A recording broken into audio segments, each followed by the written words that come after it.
Welcome back, everybody. Today I'm going to teach you how to adjust text size in Adobe Express. Whether you're creating a social media post, a flyer, or any design project, knowing how to properly control your text size is essential for making your content stand out and look professional. Let's dive right into it. First, open your web browser and navigate to new.express.adobe.com. Once you arrive at the Adobe Express homepage, you'll need to log in with your credentials to access your projects and design tools.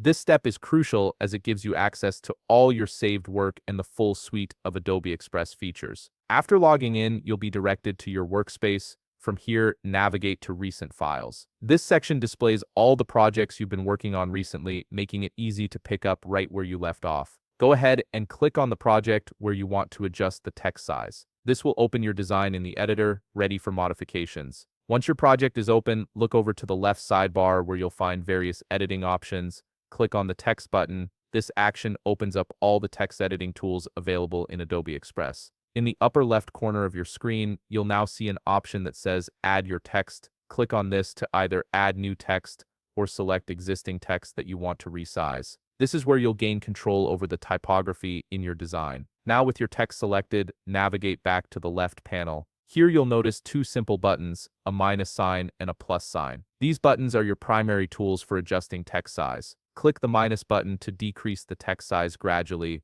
or click the plus button to increase it. This method gives you precise control, allowing you to fine-tune the size until it's exactly what you need for your design. Alternatively, if you prefer a more visual and dynamic approach to resizing, you can simply drag the corner handles of the selected text box. When you hover over the corners of your text box, you'll see small circular handles appear. Click and drag these handles inward to make the text smaller or drag them outward to make it larger. This method is particularly useful when you want to quickly experiment with different sizes and see the changes in real time as you adjust. And there you have it. You've successfully learned how to adjust text size in Adobe Express using both the precise button method and the dynamic dragging method. If you found this video helpful, please leave a like, subscribe, and see you in the next video.